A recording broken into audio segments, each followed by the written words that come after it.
Hi, my name is Vicky Brown. I am one of the biology tutors at John Rigby Sixth Form College, and this is the first of 4 videos that we've put together to help you in your transition to your A-level biology course. So today's is all about biological molecules. We're going to recap all the key knowledge that you've gained in your GCSE studies that are going to underpin your continued development of that knowledge in your A-level studies with us. Okay, so we're going to have a look at the polymers that you've met throughout your GCSE topics, and we're going to see what information you can remember about them. Okay, so there's lots of tasks, lots of activities, and I'll be asking you at different points to pause the video to have a go for yourself. Okay, so let's get started. Okay, so how it's going to work is we're going to work alongside the PowerPoint that's also linked from this section of the resources. Okay, so this is your biological molecules, so year 11 PowerPoint 1 bridging materials. So you can work alongside me on the video, or you can use this resource on your own at home. Okay, so the first thing I'd like you to do is I'd like you to copy down the information on the board, okay, and then have a go at naming the monomers from which these molecules you've met during your GCSE studies are made. Okay, you can pause here while you fill in the information. Okay, and then you should have now rejoined me, okay, and we're going to go through those answers. So you should have a monomer unit named for each of these polymers. Let's check your answers. Okay, so did you have nucleotides as the monomers, the molecules that DNA is made up from? Did you have glucose for starch, amino acids for proteins, glucose for cellulose, and glucose for glycogen? Okay, so what we want to do today is to recap a lot of these molecules, where you've met them, because these are all key biological molecules that you're going to meet again within your A-level studies. Okay, you might not have called them polymers when you met them in your GCSE studies, or you may have called some of them polymers. So what we want to do as well today is to introduce that key term if you've not met it before, and start using it when describing these particular molecules, so we know what features that gives them. Okay, so moving on to our next slide. Okay, so all of these biological molecules you have met in your GCSE studies, and they are polymers. So you've met DNA, and in fact you have done a lot of detail on DNA and its structure, and you did call it a polymer in your GCSE studies. You mentioned also mRNA as a temporary copy of the DNA molecule code during protein synthesis. So you won't be as familiar with RNA, but you have heard of it. RNA's monomer units, the molecules from which it's formed, are also a type of nucleotide. So it's a very similar type of molecule to DNA, but whereas DNA is double-stranded, RNA is generally single-stranded. Okay, you've met polypeptide chains within proteins and protein synthesis, so you know that proteins are polypeptides, so they are polymers, long chains of amino acids. And you've also met 3 carbohydrate polymers: cellulose within the cell walls of plants, glycogen, an energy storage molecule in animals, and starch, an energy storage molecule in plants. So, do they all sound vaguely familiar? I'm hoping so. So, what I said I wanted to do with you was, now we know all of those are polymers, was to introduce the key term polymer to you. Okay, because we're going to use that a lot within your A-level studies. So if you haven't met it before, we're going to introduce it now, but you may have met it in chemistry, if not in your biology studies. So let's have a look at the definition. So a polymer is a molecule that you make by joining many repeating monomer units together. And the important thing about these monomer units is they are the same or very similar to each other. So if we think about each of these molecules, they're either made up of many of the same monomer. So for example, starch is made up of many glucose molecules joined together, or very similar monomers. So if you think about proteins, amino acids are very similar to each other, although there are about 20 different types of amino acid. Okay, so we've got our definition. Maybe you want to write it down if it's new to you, and you might want to take some notes about all those polymers from the video. Okay, so a little bit of extra now. So this is taking you just above your GCSE studies and introducing how we make those polymers. So every single one of those polymers was formed by the same kind of reaction. The glucose molecules within starch or the amino acids within proteins, our monomers, would join by the same type of reaction when forming those polymers. A water molecule is removed between the two monomer units, and during that process a bond is formed between them. So that happens repeatedly, and I do believe you meet this in your chemistry studies at GCSE, because this reaction that forms the polymer with the removal of water is called a condensation reaction. Okay, don't worry if that's new, maybe you'll make a note of it.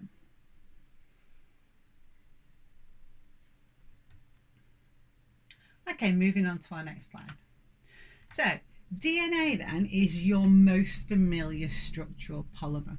Okay, I know from having a look at all the GCSE resources that you guys are really familiar with the DNA molecule.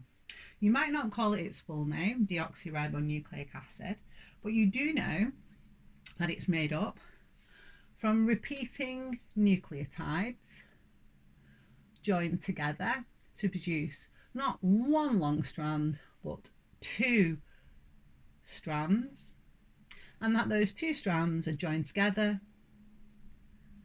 by the bases at the center of this ladder. And we know that that ladder then twists up into what is described as a double helical molecule.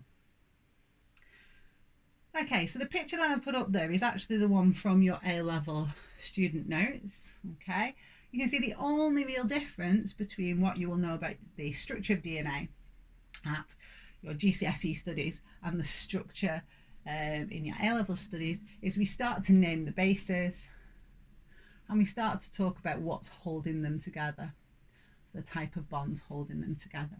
So not much different there. Okay, so I do know from your GCSEs that you know what that monomer unit, the nucleotide that is joined together, many of them to make DNA, is made up from. So there are three components. So pause now, draw and label the diagram. Okay, you should be joining me back now having done that task. So what labels have you got? So you should have a phosphate or phosphate group, a sugar and a base. Okay,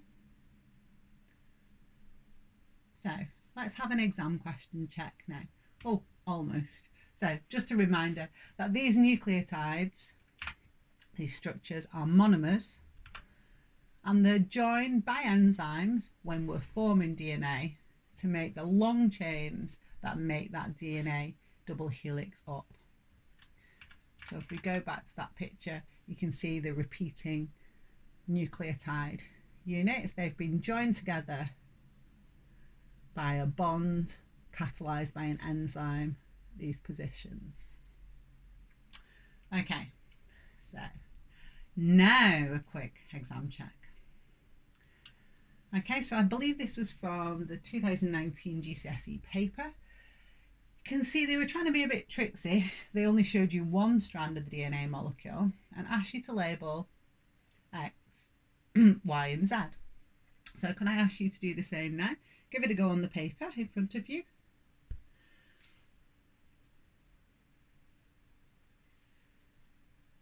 Okay, so you should have those labelled up. So as we can see with X, it is labelling just one part of one of those monomers, that nucleotide, and it's the sugar that's being labelled up. Y is actually sort of a dotted line all the way around one of the nucleotides. Oh, sorry, so we should be labelling that nucleotide. And finally, Z is pointing to one of the boxes with the letter G in it, which is a base. Okay, so there would be another strand in the DNA molecule on the other side, and that would be joined together at those bases. Okay,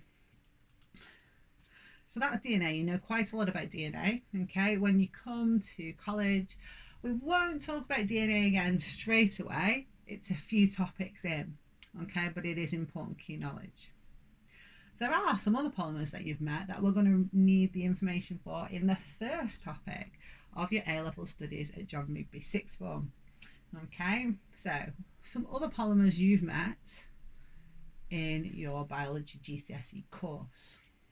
So the first one is starch.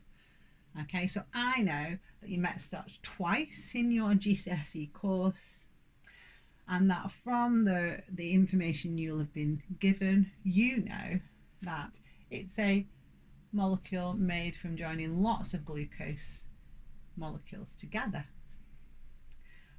Okay, so you met this at the end of your photosynthesis topic. So in a plant, when it produces glucose during photosynthesis, it then needs to store that glucose up. If it didn't, it would mean that water would rush into the plant cell by osmosis, because it would be so concentrated inside the cell with all that extra solute. So what the plant cell has to do is to take those glucose molecules and join them together to make this very large polymer, which is starch. And because it's large, it's insoluble. Okay, so it doesn't affect osmosis because it doesn't dissolve in the water. And this, of course, is the energy storage molecule found in plants. Okay, so you've met a similar molecule which is found in animals. So you met this in your metabolism topic, where you talked about molecules being taken in after digestion and being assimilated, made into something new. So when you take in glucose from a digested meal, you won't want to use all that glucose up at the same time. You won't need it all for respiration at that exact moment. And again, you can't just keep glucose stored inside a cell, because it would make the contents of the cell so concentrated, water would move in by osmosis. So your cells, your body has to store the glucose in a way that is insoluble and doesn't have an osmotic effect. So what it does, particularly in the muscles, in your muscles and your liver, is it converts the glucose by joining the glucose molecules together to an insoluble molecule, a large branched polymer called glycogen. And then when you do need glucose for respiration and you've run out of glucose in the cell, you can just break this molecule back down and release the glucose from it. And the third polymer that you've met, that is a carbohydrate. Okay, so because these are made from sugars, these are carbohydrate polymers, is cellulose. Okay, so here's our cellulose fibre here. Again, cellulose is made from joining glucose molecules together, but it's a little bit different to the other polymers, because starch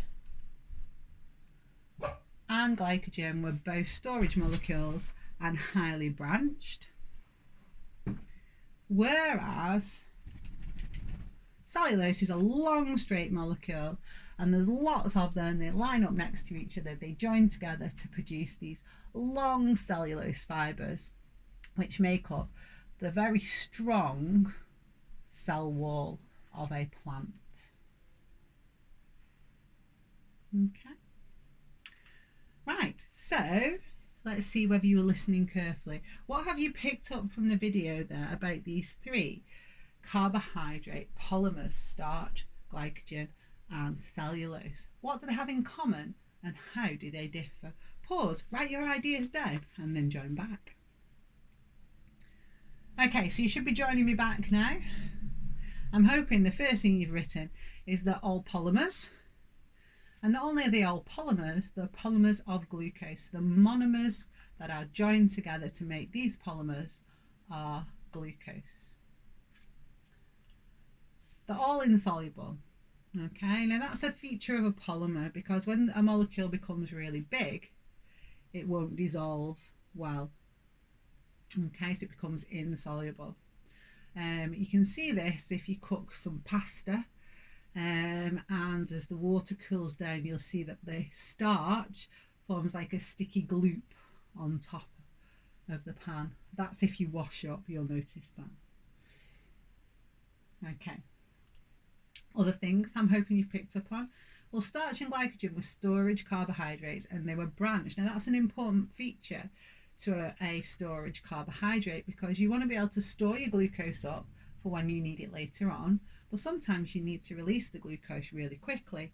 And if you've got a branched molecule, enzymes can work on different branches to release the glucose from that molecule really quickly. And finally, what do we know then about another difference there with cellulose? Well, it's not a storage molecule. It isn't about energy storage like the other two. It's found in the cell wall of plants and it's for mechanical support, so strength to the cell wall. Okay, and that because of that, it's these long straight chains which really form fibres that then make the structure of the plant cell wall. Super work if you've got all those. Right, so they were your carbohydrate polymers. Okay, what other polymers have you met? Well, one of the most important polymers that we will talk about during the biology course are the proteins. Okay, now the reason for that is because proteins in biology are basically throughout every topic. So they include things like enzymes, hormones and structural proteins like collagen in the skin. There are also carrier proteins and antibodies and protein pumps and muscle fibers, and so we're going to meet them again and again and again.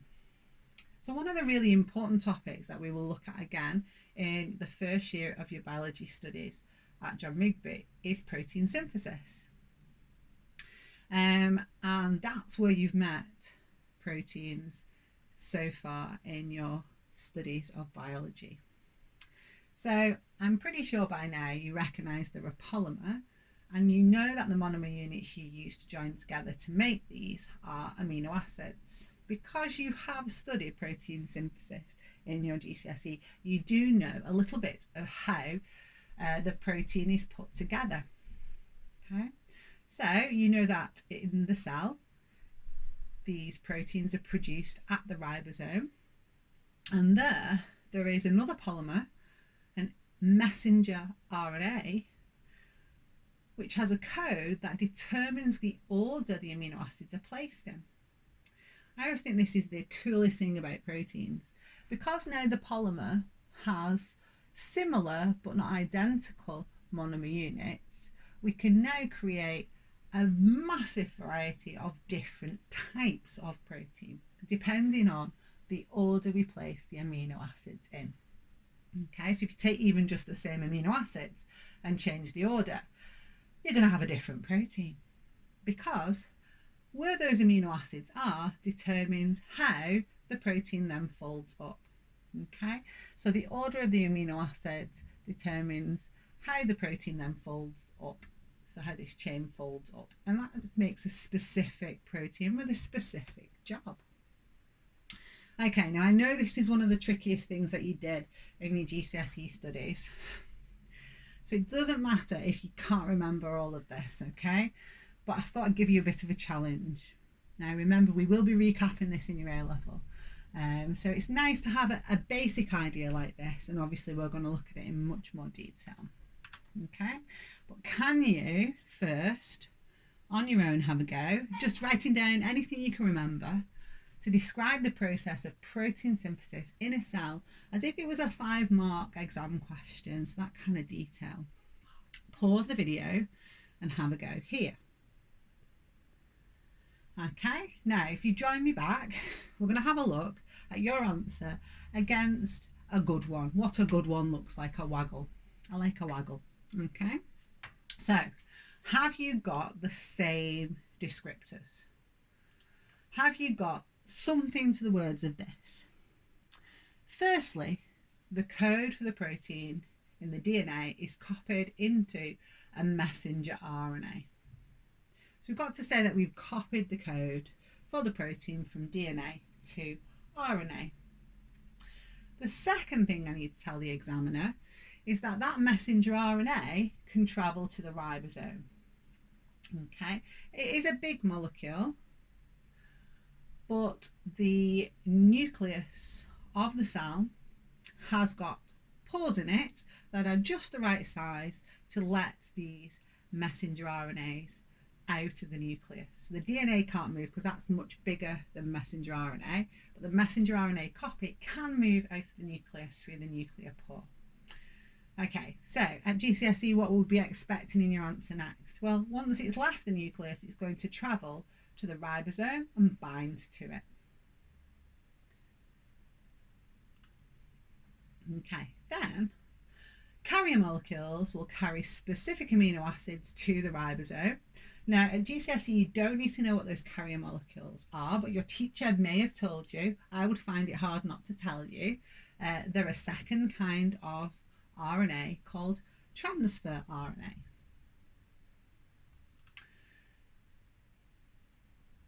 For the 4th mark, we're looking for the idea that the ribosomes join these amino acids together in the order given by the code from the mRNA. And that creates your polymer, your polypeptide chain. So finally, it just folds up to create the desired protein. So that's an example of a good answer for 5 marks at GCSE. So when you join us at John Rigby, it'll be around about this time actually next year when we study protein synthesis in much more detail. So we'll look at how that process happens, how particularly we end up with a specific amino acid order according to that code. Okay, so brilliant. Well done if you managed that. If you have no recall of it at all, don't worry. Maybe have a read back through your revision guide for that particular area of your biology. No, we won't be starting with that topic though, so okay. Right, so then you met polymers again in the topic of digestion, okay, but this time you were talking a lot about enzymes, okay, which ironically we know now are proteins and are polymers themselves, and that they were breaking these other polymers and other molecules as well that aren't polymers down in the process of digestion. So I thought it'd be interesting to see how much of that digestion we can remember. So digestive enzymes convert our food molecules. Now they are mainly polymers. So if you think about the things that you're eating, imagine what you've had to eat today. Many of the molecules in that food would be polymers, things like starch and protein. Okay, so but there are other things in there as well, like fats, lipids. They're not polymers, and also some things, particularly if you're me, I'm quite partial to a bit of sucrose, a bit of sugar, the kind that you put in your tea, and that is only two sugar molecules joined together, so it's not a polymer, it's not big enough. Okay, but they were mainly polymers that we talked about. Those molecules in your food are then broken down by the enzymes into small soluble molecules. That's really important because we need to be able to absorb those into our bloodstream across the small intestine.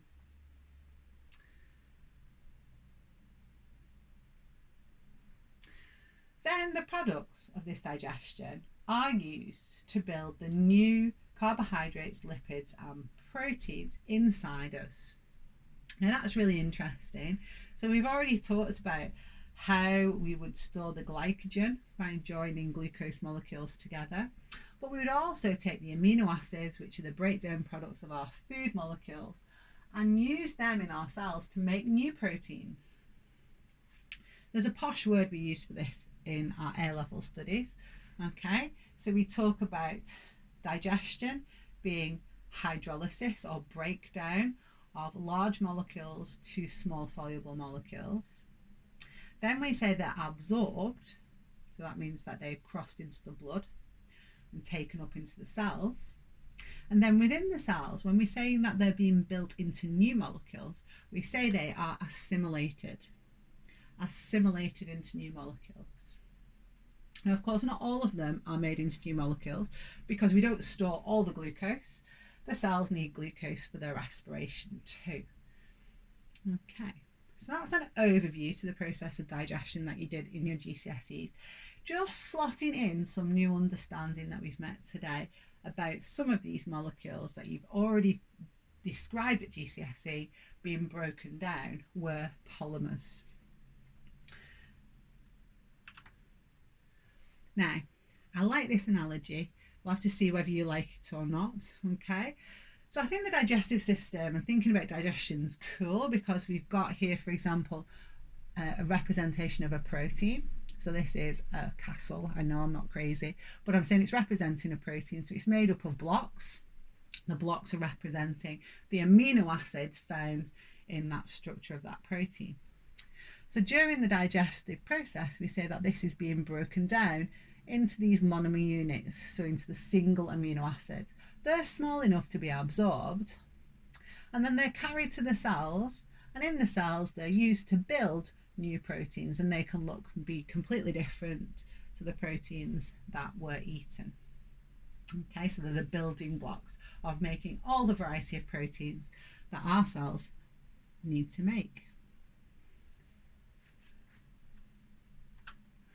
Okay, so thinking about that breakdown now, and bringing in a bit of extra ready for your A-level studies, there is a special name for this reaction, which I have already mentioned. Because this time, when you've got a polymer and you add water molecules back to it, okay, now this doesn't happen spontaneously when you put water on a polymer. You have to have an enzyme catalyzing this reaction. So don't worry when you add water to your hair later, your hair keratin protein will not just hydrolyze like this and break into its amino acids. You'd have to add a digestive protein to do the work for you too. But the enzyme catalyzes this reaction where it adds the water molecule back in and breaks the bond. So it reverses what happened when we formed the polymer. And now we've got the separate monomer units. Okay. So water is added in a hydrolysis reaction. Remember, there has to be an enzyme for this process to take place, and it breaks the bond to form monomers. So this is what you were describing when you did digestion at GCSE. In the digestive system, all of the enzymes that you talked about were catalyzing these hydrolysis reactions in your digestive system. So how much can we remember of all of that? So what I've got is a bit of a challenge for you now. I've labelled the digestive system. I want you to label it and then also write everything you know about any parts of that digestive system. Okay, pause while you do that and then rejoin me to check out the answers. Okay, so coming back to me. So A were the salivary glands, B the esophagus, C the stomach, D the pancreas, and then we had small intestine, large intestine, and the rectum to finish. Okay, so we've labelled it. Quick recap of things you might have on your diagram first. Okay, so you might have put some information about the stomach containing hydrochloric acid and having a pH of 2. That's really good. You might have also labelled the liver and the gallbladder there on your diagram, and you might have said that the liver produces bile, which is stored in the gallbladder, and we'll come back to that a little bit later on. You might have written on that the small intestine is the site of absorption of the breakdown products of digestion, so those monomer units like amino acids and glucose that are absorbed into the blood. That happens at the villi of the small intestine. The large intestine is about absorption, but absorption of water. The pancreas is a gland which secretes lots of enzymes, as is the salivary glands. And you might have also mentioned that the long muscular tube of the esophagus and of the intestine contains smooth muscle, which allows it to contract in a wave called peristalsis and push the food along the continuous tube of your digestive system, like a tube that's specialised along the way. Okay, the rectum you might have put is where waste is stored before ejected. Okay, so they're the general things you might have written down about your digestive system. And what I'm really interested in is, can you remember where the enzymes are produced and where they act in this digestive system? So if you haven't already got it on your diagram, you can pause again here and add that information on. Or if you think you've already got it, you can just keep going with me. Okay, so starting with the salivary glands, there we've got amylase produced. Okay, and that amylase works in your mouth. Then we've got your stomach. Okay, your stomach produces some proteases. Okay, now the stomach of course has got that low pH, the acidic condition, so these enzymes are really unusual for our body because the optimum pH is acidic. Okay, so those proteases act in the stomach.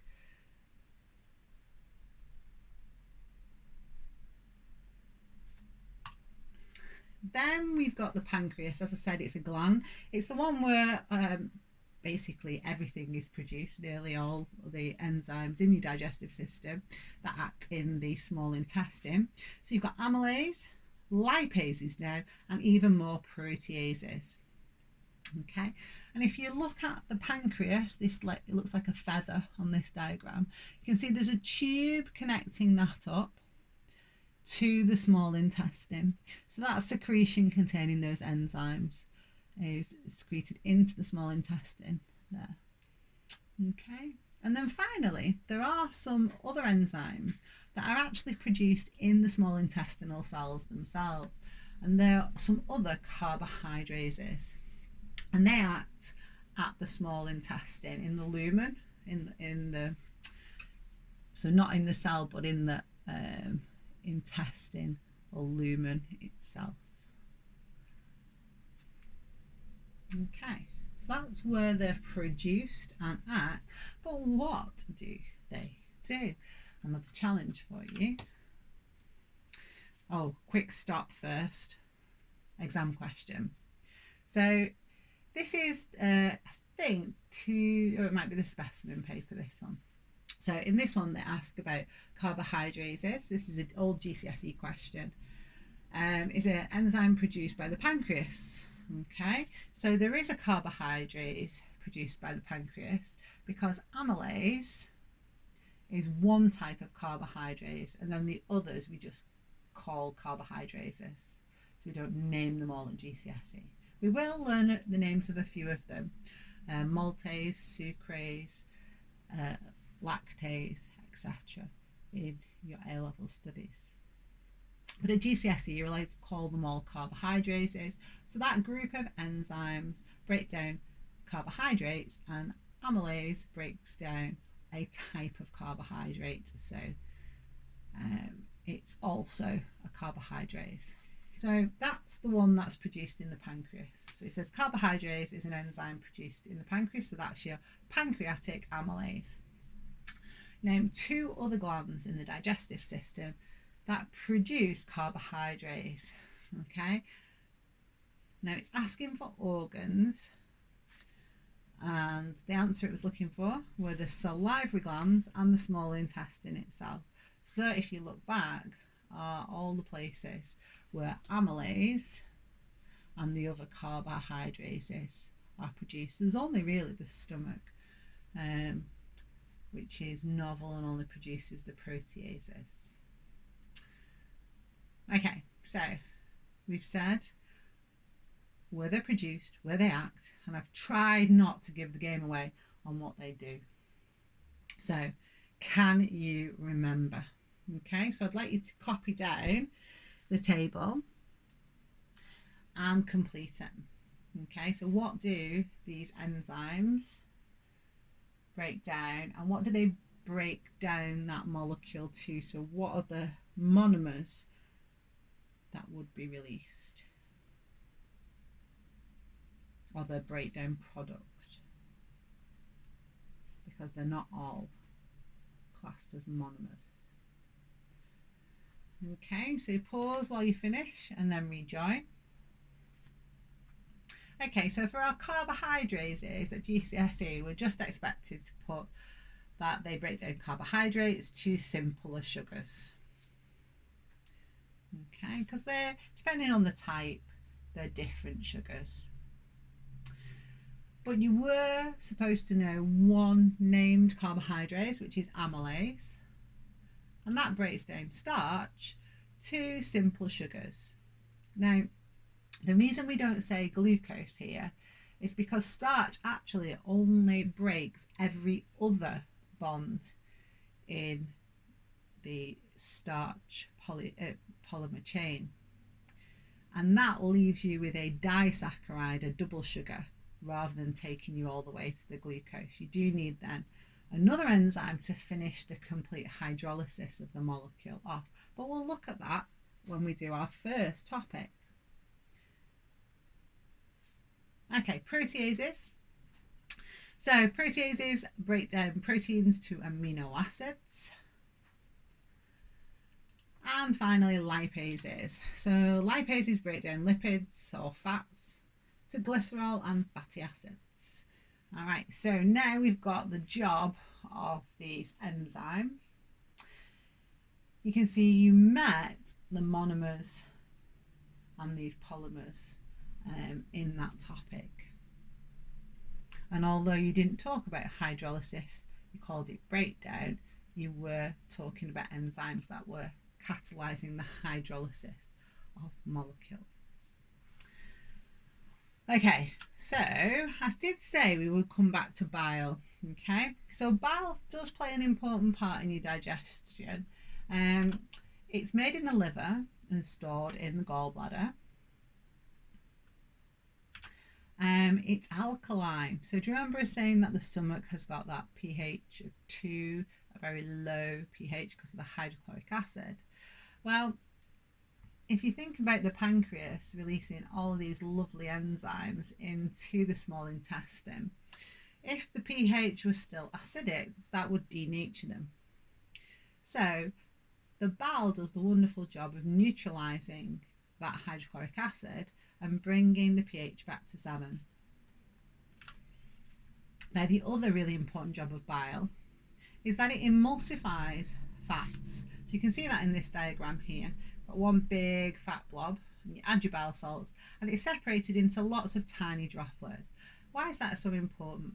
Well, the lipases that are released from the pancreas into the small intestine need to hydrolyze the lipids. If the lipid stays in one big ball like this, the lipases can only act on the outer surface. But by converting this big ball of lipid into lots of small droplets, we've increased the surface area, and that allows the rate of reaction, the rate of hydrolysis by the lipases to be faster. So it's a bit of a recap of that. Now, a bit of a puzzle for you. Okay, so I've introduced today this term polymer within our biological molecules, but at the same time I'm still talking about biological molecules that aren't polymers, lipids, and even some sugars I've been talking about. So why are they not classed as polymers? Why can't we call lipids polymers? Why can't we call these double sugars like maltose polymers? So let's have a look back at the definition. A polymer is a large molecule made from joining many repeating monomer units together. So have a think and write down your ideas. Pause the video whilst you do. Okay, so why can't we call these types of molecules polymers? They're still biological molecules, but we can't call them polymers. Okay, so if we have a look at the lipid is made from 1 glycerol and 3 fatty acids. So there's 2 reasons why we can't call it a polymer. The first, we've only joined 4 molecules together to make it, so it's not many molecules. And glycerol and fatty acids are not similar, okay? So they're not the same, they're not similar at all. So because they're not the same or similar molecule types, that's another reason we can't call them a polymer. But the lipid is broken down, is hydrolyzed in the same way, and we break these bonds here.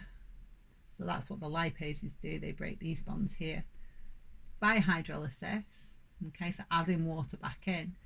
And that means that your products of the hydrolysis, the breakdown of lipids, are glycerol and fatty acids. If we think about the double sugars, like maltose, and the reason for that is it's made up of 2 molecules. They are similar to each other, but there's only 2 of them, so you can't call it a polymer. Poly means many.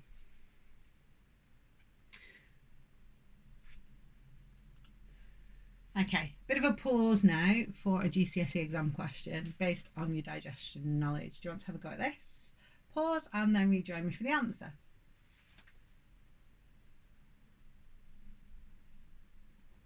Okay, so enzymes speed up chemical reactions. Explain how amylase breaks down starch. Starch is the substrate and it fits into the active site of the amylase. This is the same for all enzymes, isn't it?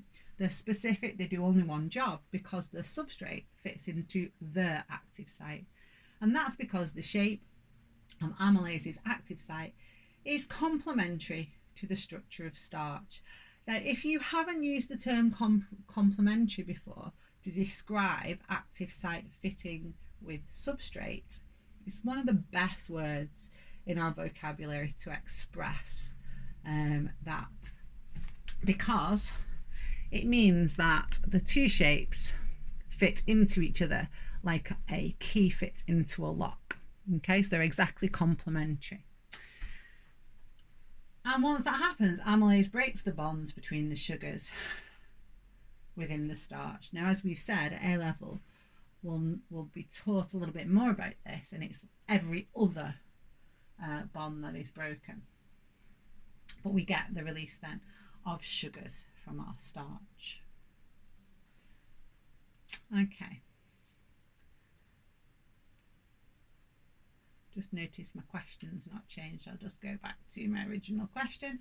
So the second question was, 1 sugar in the body is glucose. Glucose is used for respiration. Give 1 other use of glucose. So I've given you 2.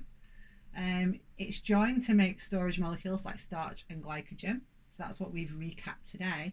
But you might have also recalled from your GCSEs that glucose is added to nitrate ions to actually make the amino acids, which you can then use to make proteins. That's really important to plants because plants do not take in anything other than their mineral ions. Okay, they then create glucose using photosynthesis. So the only way they can make proteins is if they can form the amino acids themselves, like this. And then they've got the amino acids to make proteins. They're not like us where they can have a nice sandwich containing a nice protein-rich food source, which we can digest and absorb and then use those amino acids. They have to make the amino acids themselves. Okay, I will change that before I put that on so it matches the actual question. Okay, so moving on now to your food test. Now the food tests that you did in your GCSEs are the exact same ones you're going to use at A-level. Okay, they're really, really useful. They're great for problem solving exercises. The examiner still loves all those questions they're asking at GCSE where the technician makes up some samples and then forgets to label them, and you've got to use your food test to work out what sample is what. So let's remind you of the 4 tests that you know. Okay, so we know the test for starch. I think you've been using that since early doors at school. I know I remember using it to identify that there was starch in leaves when I first started high school, that long time ago. So testing for starch, you use a solution of iodine. Okay, so an iodine solution, and you just drop that onto or into the substance you're testing. And if starch is present, it turns from orange to blue-black. If you can't remember these, you might want to take some notes now.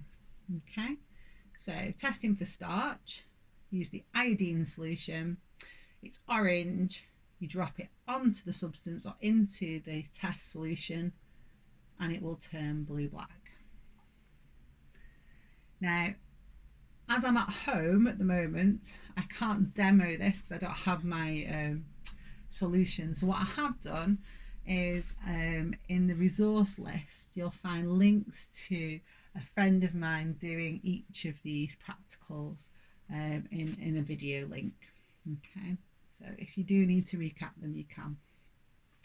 Okay, what about the test for lipids, test for fats and oils? Okay, the first thing you do is use ethanol and alcohol to dissolve the lipid because, of course, lipids are not soluble in water. And then you add water drop by drop, and what will happen is the solution will turn a cloudy white. We call it a cloudy white emulsion, and that shows lipid was present. Test for sugars is a bit more complicated. Okay, so you add Benedict solution, which is blue to start. Then you need to heat the solution to 95 degrees. So you can say boil it if you like. If sugar is present, it will turn orange, or you could say brick red. This is a semi-quantitative test, so it turns more red the more sugar there is present. Okay, and then finally the test for protein. Now, depending where you look now, there's either a more complicated test or a simple test. Okay, so the test for protein, you can use sodium hydroxide solution and then copper sulfate solution, and it will give a positive result of like a purple violet colour. If it's a negative result, it stays a pale blue. But nowadays, in the fast food generation of scientists, we can actually just buy one solution for this test called the Biochem solution, and you can just drop that in, and it basically has these 2 reagents in, and it's light blue in colour and turns violet if protein is present. Okay, so if those are not familiar to you, you do need them for your A-level studies. You want to recap them, and now I'm going to recap them for you. So have a little go at this. Can you copy this down, and then you can use coloured pens or lines or whatever it is you want to match up the test with the method and then the result if it's positive. Okay, so have a go and then have a look at the answers. I'm giving you a warning, I'm going to turn to the answers now. Okay, so protein test. So I did say for the protein test you could go the long way and add sodium hydroxide and copper sulfate solution, or you can go for the shortcut, which is just buy yourself some Biochem solution. Okay, so if you add that, it's the same reaction.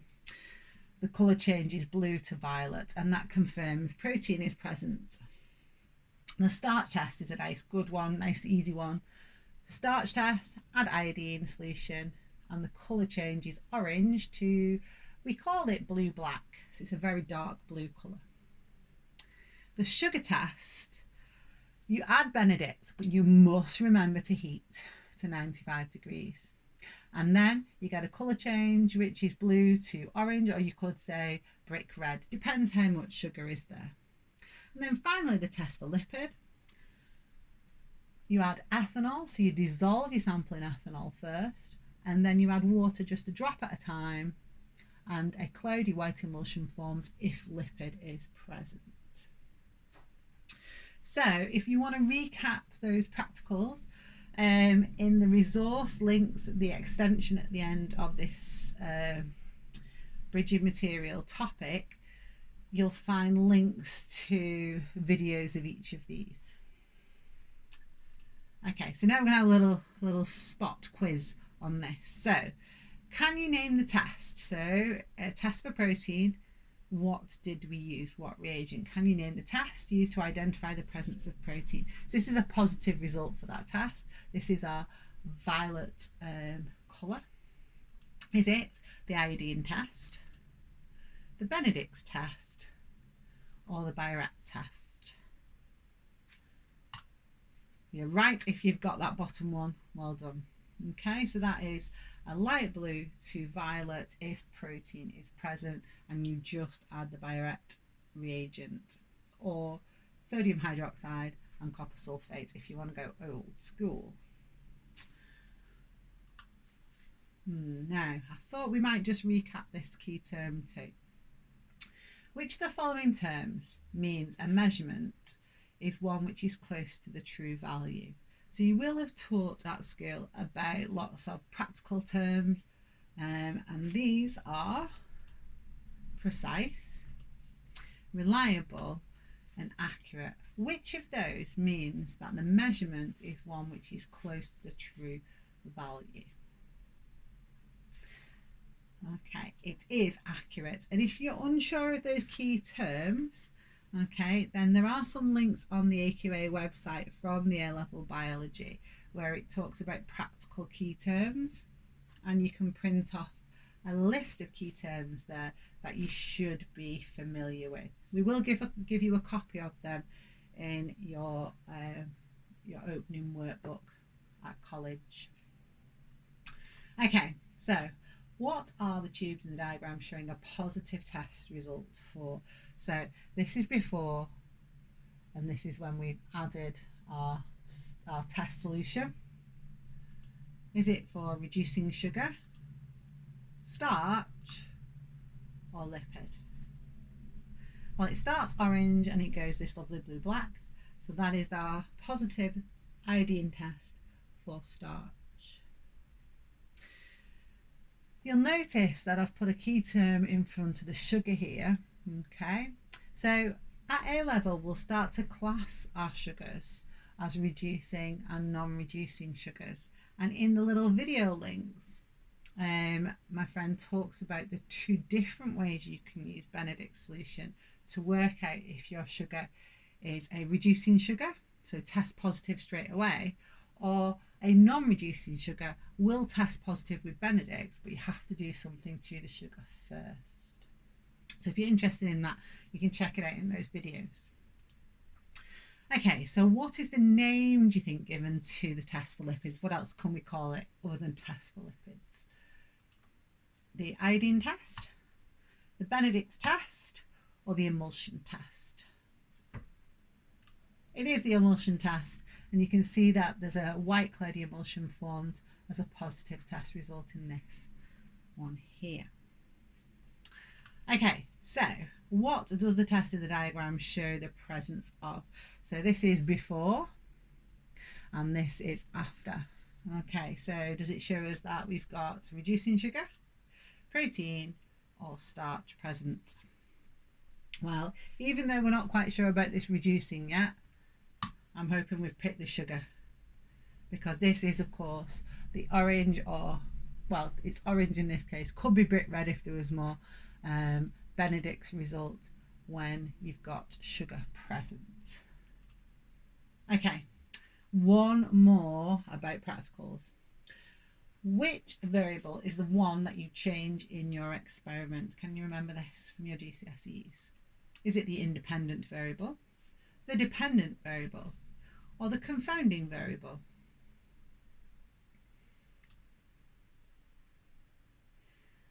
Okay, so the one that you change is your independent variable.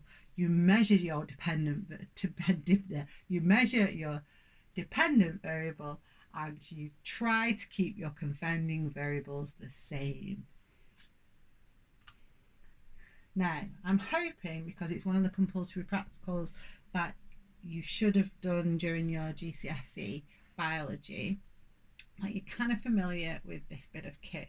Okay, so it's a machine that you use to assess the amount or how much light is absorbed by a liquid. Okay, so the way the machine works is it passes light through the sample you place inside it of a liquid, and it measures how much of the light is able to move through and how much is absorbed by the solution. It's very useful for us because we can take results like our Benedict's result, for example, or our starch blue-black result, which is normally just by eye, it's present or absent, and decide how much of that substance is there by how much colour change there is, because the greater the colour change, the more light would be absorbed. But what is it called? Do you remember? A mass spectrometer, can't even say it, a colorimeter, or a calorimeter. Can you remember? Well, yours were probably a little bit smaller. Okay, we'll probably use the little ones as well, little handheld ones at college for most practicals as well. It's a colorimeter. Okay, a bomb calorimeter you might have used if you were measuring the number of calories in a peanut, and the mass spec is, of course, something used in chemistry. And if you're doing A-level chemistry, you'll spend lots of time talking with our chemists about mass spec readings. Okay, so exam question time. So pause, have a go at the exam question, okay, and then join me back. Right, so we've got glucose is often found in the urine of people with diabetes.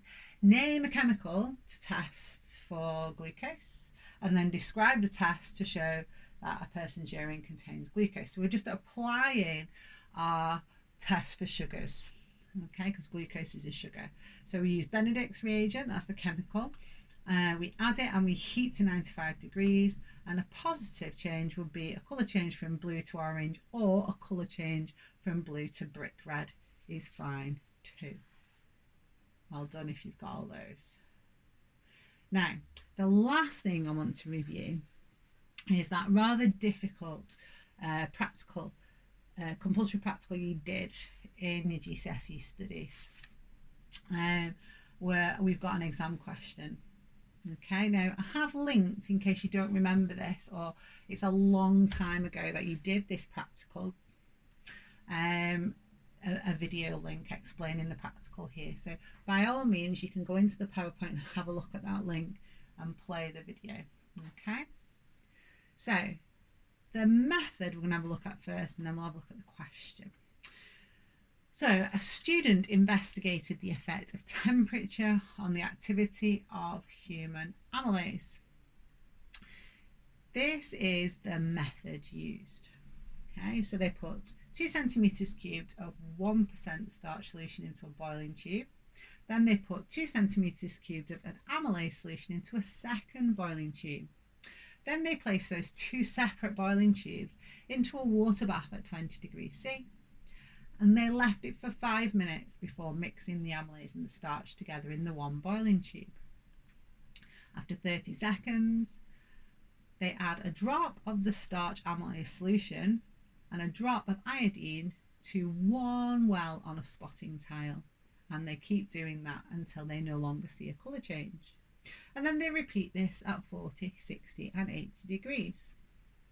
So the first question in the exam was, why did the student leave the starch and the amylase solutions in the water bath for 5 minutes in step 3? So why did they do that step? If you want to have a go at writing it down, you can. If not, you can just have a think about it. Okay, so these are the acceptable answers. So it's this idea of allowing the starch and amylase solutions to get to the temperature, the same temperature. Yeah, so to, in this case, be 20 degrees C to reach the temperature of the water bath. Okay, then the exam board said, right, here are some of the results from the experiment. They reminded you that the body temperature is 37 degrees C. So this would be, we expect, the optimum for these enzymes near 37 degrees C. And then they said figure 8 shows the results of the investigation for 20 degrees C and 80. So you can see at 20 degrees there is starch present until 120 seconds. So it takes quite a long time for the starch to be broken down. Okay, at 80 degrees there's always starch present, which tells us that the enzyme's not working at that temperature. And they ask us to populate the rest of the spotting tile. So what do you think we would expect at 40 degrees? Now we're close to the optimum, or closer than 20. So would we have broken the starch down sooner? I think so, and so I would have put a tick here, but 2 crosses, so showing that it was broken down earlier. Okay, now at 60 degrees, I would be thinking by now the kinetic energy is quite high and the enzymes might be starting to denature. I've moved away from the optimum temperature quite a lot, but the enzymes may, because it's only for a few seconds that we're working, they may continue to break down that starch. So it was acceptable to give that answer where there was some breakdown, or to have ticks all the way across saying that you thought it would denature at that temperature. Okay. Then the examiner went on to say there are different ways to investigate the breakdown of starch by amylase. Another method is to measure the concentration of starch present in the solution every 30 seconds. Why is this method better than the method used? Okay. So it's this idea that if you're doing a measurement of the concentration of starch, not just merely is it present or absent at that particular time, then this is a more accurate result. So we're going to be talking about this again at A level, the idea that we want greater accuracy. And if we want greater accuracy, we're better moving to a quantitative measurement, something where we get a value, something that's not judged by eye, it's not subjective, it's not something that someone has to decide whether they think there is starch there or isn't there starch there. I'm pretty confident if you remember back to this, you'll have been pondering and calling your teacher over to say, Miss, I don't know, or Sir, has all the starch gone, or is there still some left? Because it's very subjective, that decision of whether or not you've broken all the starch down or whether there's still some present. Then they went on to show a graph Okay, they introduced the idea of the colorimeter. I don't know if you will have used it at school or whether you would have just done the drop experiment with the tile that we've just described. But I do know that your teacher would have talked about the colorimeter because it is on your specifications. You will get to use them in your A-level studies. It's part of one of our compulsory practicals that you actually use that piece of equipment. So they can be used to measure the concentration of starch present in the solution every 30 seconds. The colorimeter measures the amount of light that can pass through the solution. This is known as the absorbance. So, sorry, that cannot pass. This is its absorbance. Okay, transmission is how much can pass through. Absorbance is how much cannot pass through. And then they graphed it, okay, for you. And then they just asked you to read the graph. So again, graph skills are going to be really important. You'll probably struggle to do this off the screen on the video, but it's just to talk you through that skill again. So the absorbance of the solution at 40 was 0.56 arbitrary units. So we can find that on the scale on the y-axis. Okay, after 30 seconds. What would the concentration of starch be in that solution? So now, because we have known concentrations here along, this is what we call a calibration curve. So we've taken known starch concentrations and we have measured using the colorimeter, so we can then estimate an unknown solution by measuring across and down. And we're going to do that twice with two compulsory practicals in your A-level studies using the Benedict's test as well. One is right at the end of year 2 when we do the kidney, and you're going to identify Tom, Dick and Harry, the glucose urine concentration.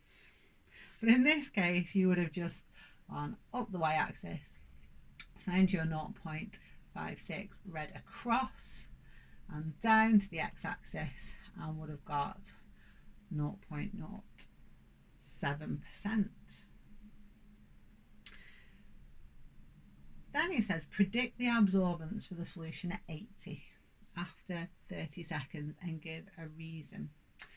Okay, so if you think back to our 80, we were confident from the results that the enzyme had stopped working because it was not breaking down the starch. Okay,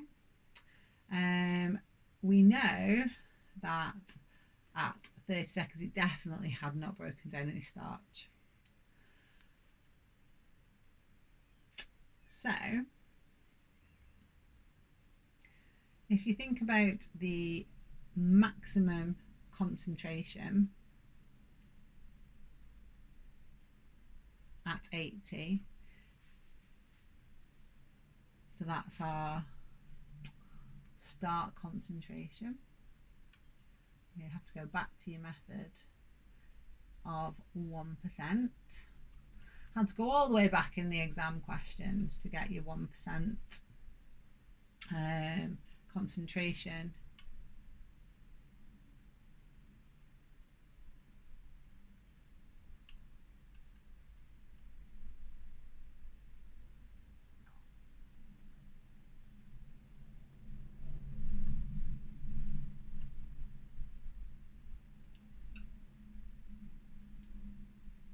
I'm just trying to work out why that's not exactly lining up with what I expect there, because I would have expected to use the 1% solution and read off the graph and give that absorbance as my 80 degrees C, as there's no enzyme, so no denaturing, the enzyme's denatured and no starch broken down.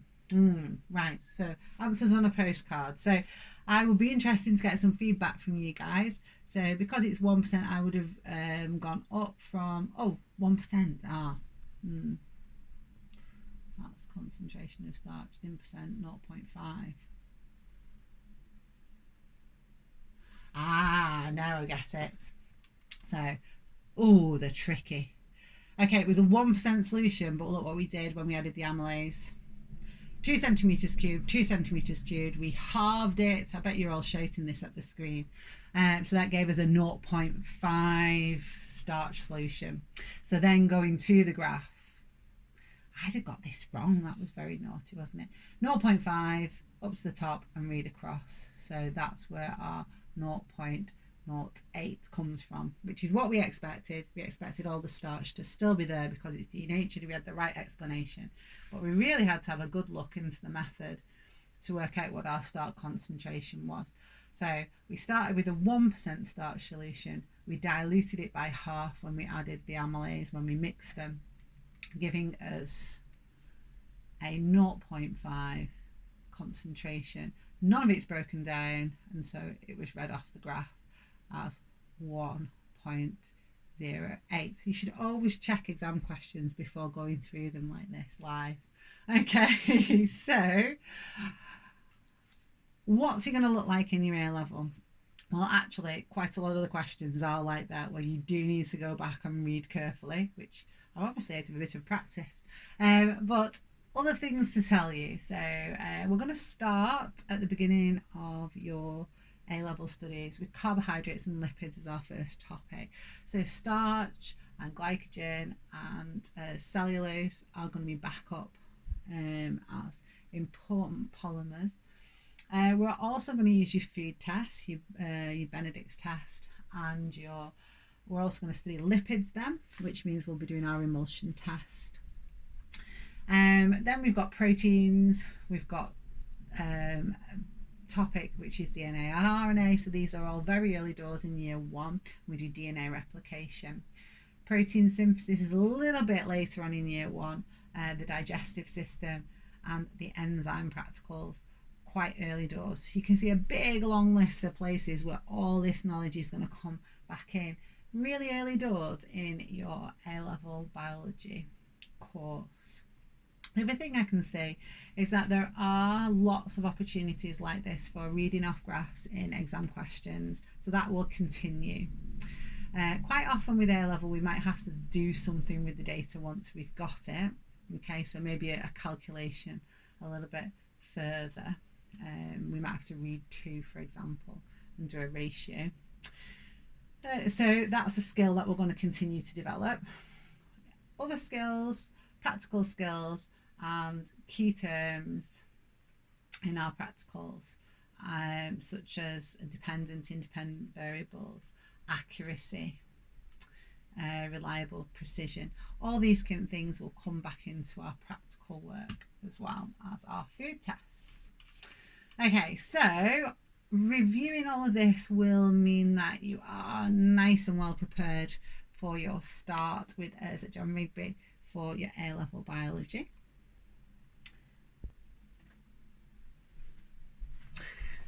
I hope I'm in shot. So I do hope that helps. We really want to support you in this time in the transition to college. So I will put my email address at the end of the PowerPoint as well. So if you need to get in contact with me to ask any questions, you want any more advice, there's plenty of resources now as part of our bridging materials. And we've thought long and hard about the kind of things that we've asked you to do, just because we want to make sure that they're the things that will support you best in your transition. There's loads of other resources out there and lots of things people are putting out, for example, from STEM. So I'll keep updating if there's anything else that I see. So just stay safe and stay home for the moment.